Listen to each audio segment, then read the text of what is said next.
ಈಗ ನನ್ಗೆ 9 ತಿಂಗಳು ಮಗು ಇಟ್ಕೊಂಡಿದೀನಿ. ಏನೂ ಮಾಡಂಗಿಲ್ಲ. ಬಟ್ ಅದನ್ನು ನೋಡ್ಕೊಬೇಕು, ಇವ್ರನ್ನು ನೋಡ್ಕೊಬೇಕು. ಬಟ್ ನನ್ನನ್ನು ನೋಡ್ಕೊಳ್ಳೋಕ್ಕಿಂತ ಹೆಚ್ಚಾಗಿ ಇವರೇ ನನ್ನ ನೋಡ್ಕೊಂಡಿದ್ದಾರೆ. ಇವ್ರನ್ನ ನೋಡ್ಕೊಳ್ಳೋಕ್ಕಿಂತ ಹೆಚ್ಚಾಗಿ ನನ್ನನ್ನು ಇವ್ರು ನೋಡ್ಕೊತಿದ್ದಾರೆ. ಇವ್ರಿಗೆ ಹುಷಾರಿಲ್ಲದೆ ಇರ್ಬೋದು, ಬಟ್ ನನಗೆ 9 ತಿಂಗಳು ಅಂತ ನನಗೆ ಗೊತ್ತಾಗ್ತಾನೆ ಇಲ್ಲ, ಅಷ್ಟು ಚೆನ್ನಾಗಿ ನೋಡ್ಕೊಂಡಿದ್ದಾರೆ. ಇದನ್ನ ಮಾತ್ರ ಹೇಳಕ್ ಇಷ್ಟಪಡ್ತೀನಿ ಸರ್. ನಾನು ಎಲ್ಲರ ಹತ್ರ ಇಂಥವ್ರನ್ನ ಕಳ್ಕೊಳಕ್ ನಾನು ಯಾವತ್ತೂ ಇಷ್ಟಪಡಲ್ಲ. ನನ್ ಗಂಡನ ಉಳಿಸ್ಕೊಳಕ್ 25 ಲಕ್ಷ ಬೇಕು. ದಯವಿಟ್ಟು ನನಗಂತೂ ಹೊಂದಿಸ್ಕೊಳಕ್ ಆಗ್ತಾ ಇಲ್ಲ. ನೀವೇ ನನಗೆ ಹೊಂದಿಸ್ಕೊಡ್ಬೇಕು. ನಿಮ್ಮ ಸಹಾಯನೇ, ನಿಮ್ಮ ಬೆಂಬಲನೇ ನನ್ನ ಗಂಡನ ಉಳಿಸ್ಕೊಡೋದು. ದಯವಿಟ್ಟು ನನಗೆ ಸಹಾಯ ಮಾಡಿ, ನನ್ನ ಗಂಡನ ಉಳಿಸ್ಕೊಡಿ. ನನಗೆ ಇಷ್ಟ ಇಲ್ಲ, ಇವ್ರನ್ನ ಕಳ್ಕೊಳಕ್ ಇಷ್ಟ ಇಲ್ಲ. ದಯವಿಟ್ಟು ಉಳಿಸ್ಕೊಡಿ ಅಷ್ಟೇ. ಈ ಮಾಂಗಲ್ಯನ ಸಹಿತ ನೀವು ಮಾಂಗಲ್ಯನ ನನಗೆ ಉಳಿಸ್ಕೊಡಿ. ಅಂದ್ರೆ ಮಾಂಗಲ್ಯ ಅಂದ್ರೆ ನನ್ನ ಗಂಡನೇ, ಅವ್ರನ್ನ ಉಳಿಸ್ಕೊಡಿ ಅಷ್ಟೇ. ದಯವಿಟ್ಟು ಉಳಿಸ್ಕೊಡಿ. ತಂಗಿಯ ಕಣ್ಣೀರಿಗೆ ನೀವು ಸ್ಪಂದಿಸಬೇಕು. ಯಾಕಂದ್ರೆ ಒಂದು ಕರಾಟೆಯ ಟೀಚರ್ನ ಪರಿಸ್ಥಿತಿ ಈ ತರ ಇದೆ ಅಂದ್ರೆ ನೀವೆಲ್ಲರೂ ದಯವಿಟ್ಟು ಈ ವಿಡಿಯೋವನ್ನು ಶೇರ್ ಮಾಡಿದರೆ, ನಿಮ್ಮ ಕೈಯಲ್ಲಿ ಆಗುವಂತ ಸಹಾಯವನ್ನು ಮಾಡಿದರೆ ಖಂಡಿತವಾಗಿ ಇವರ ಮಾಂಗಲ್ಯವನ್ನು ನೀವು ಉಳಿಸಲಿಕ್ಕೆ ಸಾಧ್ಯವಾಗ್ತದೆ. ಯಾರೆಲ್ಲ ವಿಡಿಯೋವನ್ನು ನೋಡ್ತೀರಾ, ಈ ತಂಗಿಯ ಕಣ್ಣೀರಿಗೆ ನೀವು ಸ್ಪಂದಿಸಬೇಕು. ಆದಷ್ಟು ಜನರಿಗೆ ನೀವು ಈ ವಿಡಿಯೋವನ್ನು ಶೇರ್ ಮಾಡಿ ಪ್ಲೀಸ್. ನಾನು ಇಷ್ಟೇ ನಿಮ್ಮ ಹತ್ರ ಕೇಳ್ತಾ ಇರೋದು, ನಂದೀಶನ್ನು ಜೀವ ಉಳಿಸಲು 25,000 ಜನರಿಗೆ ರೀಚ್ ಮಾಡಿದರೆ ಖಂಡಿತವಾಗಿಯೂ ಈ ವಿಡಿಯೋವನ್ನು ತಲುಪಿಸಬಹುದು. ಆದಷ್ಟು ಜನರಿಗೆ ಮುಟ್ಟಿಸಿದ್ರೆ ಈ ನಂದೀಶನ ಜೀವ ಉಳಿಸ್ಲಿಕ್ಕೆ. ಪ್ರತಿಯೊಬ್ರು ನೀವು ಏನಿಲ್ಲ, ಒಂದು ದಿನ ನೀವು ಹೊರಗಡೆ ಹೋಗ್ತೀನಿ ಅಂತಂದ್ರೆ 1,000 ರೂಪಾಯಿ ಖರ್ಚು ಮಾಡ್ತೀರಾ. ಆ ಒಂದು ದಿನನ ಒಬ್ಬ ಪುಣ್ಯಾತ್ಮನಿಗೋಸ್ಕರ ಒಂದು ದುಡ್ಡನ್ನ ಇವರಿಗೆ ದಾನ ಮಾಡಿ ಅಂತೇಳಿ ಕೇಳ್ಕೊಂತೀನಿ. ಏನಾದ್ರೂ ನೀವು ಪುಣ್ಯ ಕಾರ್ಯಗಳು ಮಾಡಿದ್ದೀರಾ ಅಂತ ಅನ್ನೋದಾದ್ರೆ ಇವ್ರಿಗೊಬ್ರಿಗೆ ದಾನ ಮಾಡಿದ್ರೆ ಅದಕ್ಕಿಂತ ಪುಣ್ಯ ಇನ್ನೇನು ಇಲ್ಲ ಅಂತ ತಿಳ್ಕೊಂತೀನಿ. ಅತರಿಗಳ ನಮಸ್ಕಾರ. ಇನ್ನೇ ಯಾನ ಪಂಪಿನ ವಿಷಯ ಒಂಜಿ ಪೊಣ್ಣು ಹೆಣ್ಮ ತಿಂಗಳದ ಬಂಜಿನ ಕತೆ. ನನ್ನ ಹೆಸರು ಗಣೇಶ್ ಅಂತ.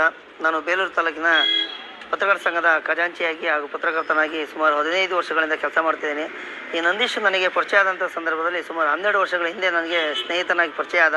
ಮಾಡಿ ಅವನಿಗೆ ಹೆಲ್ಪ್ ಮಾಡಬೇಕು. ಯಾಕೆಂದರೆ ಆ ಕುಟುಂಬ ನಿಜಕ್ಕೂ ಸಹ ಉತ್ತಮವಾದಂಥ ಒಂದು ಕುಟುಂಬ. ಈ ನಿಮ್ಮ ಮುಂದಡೆ ಕೂತಿರೋಂಥ ಮಕ್ಕಳೇ ಸಾಕ್ಷಿ. ರಾಜ್ಯ, ಜಿಲ್ಲಾ, ಅಂತಾರಾಜ್ಯ ಮಟ್ಟದಲ್ಲಿ ಇವತ್ತು ಪ್ರತಿನಿಧಿಸ್ತಾ ಇರುವಂಥ ಮಕ್ಕಳನ್ನ ತಯಾರು ಮಾಡುವಂತಹ ಶ್ರೇಯಸ್ಸು ಆ ನಂದೀಶಿಗೆ ಸೇರುತ್ತೆ. ಅವನು ಸಹ ಬ್ಲಾಕ್ ಬೆಲ್ಟ್ ಕರಾಟೆ ಪಟ್ಟು ಅಂತ ಒಂದು ಗುರುಗಳನ್ನ ಉಳಿಸ್ಕೊಳ್ಳೋದು ನಮ್ಮೆಲ್ಲರ ಕರ್ತವ್ಯ. ತಾವುಗಳೆಲ್ಲರೂ ಸಹಾಯ ಮಾಡಬೇಕು ಅಂತೇಳಿ ತಮ್ಮ. जैसा कि तुमको हम सबको मालूम है कि उनको नंदीश सर को ऐसे तबीयत ठीक नहीं है. उनका बहुत ज़्यादा पैसे की ज़रूरत है. 25 लाख का ज़रूरत है. अब उनको कैसे भी कर को हेल्प करना हम ना. मेरा भाई यहाँ पे स्टूडेंट हो को नेशनल लेवल, स्टेट लेवल में से भी जाको ये सभी ट्रॉफी सभी ले को आको है. उसे पूरे जगह सेलेक्ट्स भी हो को है, सब हो को है. सो मैडम और वो सर के वजह से बहुत ज़्यादा हेल्प करती. तो उनको प्लीज़, उनको कितना होता तुम्हारे हाथ से, कितना होता 500, 1000 कितना होता तुम्हारे हाथ से, उतना उनको हेल्प करो. ಜಗನ್ ಏನು ಸಕಲೇಶ್ವರ ಬರ್ತದೆ. ಎನ್ನ ಸರ್ಗೆ ಹುಷಾರಿಜ್ಜಿ ಮಕ್ಳಿಗೆ ಇದಕ್ಲಾಗ ಏತಾಪುಂಡು ಅದು ಸಹಾಯ ಮನ್ಪ್ಲೆ. ಮಕ್ಳಿಗೆ 25 ಲಕ್ಷ ಬೋಡು ಇದಕ್ಲಿಗೆ ಏತಾಪುಂಡು ಅದು ಸಹಾಯ. ಹೆಂಗಾದ್ರೆ ನೀವು ದಯವಿಟ್ಟು ಸಹಾಯ ಮಾಡಿ ನಮ್ಮ ಸರ್ನ ಉಳಿಸ್ಕೊಡಿ. ಆಟೋ ಚಾಲಕರ ಸದಸ್ಯ, ದಯಮಾಡಿ ನಮ್ಮ ಆಟೋ ಚಾಲಕರುಗಳು ಏನಿದ್ದೀರಾ, ಸಾವಿರಾರು ಮಕ್ಕಳುಗಳಿಗೆ ಕರಾಟೆ ಒಂದು ಹೇಳ್ಕೊಟ್ಟು ಒಂದು ರಾಷ್ಟ್ರ ಮಟ್ಟಕ್ಕೆ ತಗೊಂಡೋದಂಥ ನಮ್ಮ ಟೀಚರ್ ಇಲ್ಲೇ ಇದ್ದಾರೆ. ದಯಮಾಡಿ ಅವರ ಒಂದು ಮಾಂಗಲ್ಯ ಉಳಿಬೇಕು ಅಂತಂದರೆ ನಮ್ಮ ಚಾಲಕರುಗಳೆಲ್ಲ ಏನಿದ್ರೆ ಎಲ್ಲರೂ ಸೇರಿ ದಯಮಾಡಿ ಇವರಿಗೂ ಆದಷ್ಟು ನಮ್ಮ ಕೈಲಾದಷ್ಟು ಒಂದು ಅಳಿಲು ಸೇವೆಯನ್ನು ಥರ ಮಾಡಿ ಇದನ್ನು ಆದಷ್ಟು ಜನರಿಗೆ ಶೇರ್ ಮಾಡಿ. ದಯಮಾಡಿ ಇದು ರಾಷ್ಟ್ರ ಮಟ್ಟದಲ್ಲಿ ತಲುಪಿ ಎಲ್ಲ ಯಾರ್ಯಾರ ಹತ್ರ ನಮಗೆ ಫಂಡ್ ಏನು ಕಲೆಕ್ಷನ್ ಆಗಬೇಕು ಅದನ್ನೆಲ್ಲ ಮಾಡಿ ದಯಮಾಡಿ ನೀವು ಅವರಿಗೆ ತಲುಪಿಸ್ಕೊಡ್ಬೇಕು ಅಂತ ಹೇಳ್ಬಿಟ್ಟು ಈ ಮೂಲಕ ಮನವಿ ಮಾಡ್ತಾ ಇದ್ದೀನಿ ಸ್ನೇಹಿತರೆ. ನಾನು ಜಗದೀಶ್ ಅಂತ ಹೇಳಿ ವಾರ್ಡ್ ಕೌನ್ಸಿಲರ್. ನಾನು ಆಗಲೇ ಆಮೇಲೆ ಪಾಪ ಅವ್ರಿಗೆ ಒಂದು 7 ಮಂತ್ಸ್ ಪ್ರೆಗ್ನೆಂಟ್ ಇದ್ದಾರೆ. ಪಾಪ ಅದು ನೋಡಿದ್ರೆ ಬೇರೆ ಯಾರಿಗಾರು ಹೊಟ್ಟೆ ಉರಿಯುತ್ತೆ. ಪಾಪ ಗಂಡ ಆದವನು ಅವ್ರಿಗೂ ಚಿಕಿತ್ಸೆ ಮಾಡ್ಕೋಬೇಕು ಅನ್ನೋದು ಹಾಸ್ಪಿಟಲ್ ಮಲಗಿದ್ದಾರೆ. ಇವರು ಈ ಥರ ಪ್ರೆಗ್ನೆಂಟ್ ಆಗಿದ್ದಾರೆ. ಪಾಪ ದೇವ್ರು ಒಂದೇ ಸತಿ ಕಷ್ಟ ಕೊಟ್ಬಿಡಿ. ದೇವರು ಈ ಕಷ್ಟನ ನಿವಾರಿಸಿ ಚೆನ್ನಕೇಶನ್ ಸನ್ನಿಧಿಗೆ ಬಂದಿದ್ದೀವಿ ನಾವು. ಇದನ್ನೆಲ್ಲ ನಿವಾರಣೆ ಮಾಡ್ತಾನೆ ಅನ್ನೋದು ನನ್ನ ಒಂದು ಅಚಲವಾದ ಒಂದು ನಂಬಿಕೆ. ಆ ಒಂದು ಮಾರಣಾಂತಿಕ ಕಾಯಿಲೆಯಿಂದ ನಾವು ಅವ್ರನ್ನ ದೂರ ಮಾಡೋಕ್ಕೆ ನಮ್ಮಗಳಿಂದ ಸಹ ಸಹಾಯ ಬೇಕಾಗಿದೆ.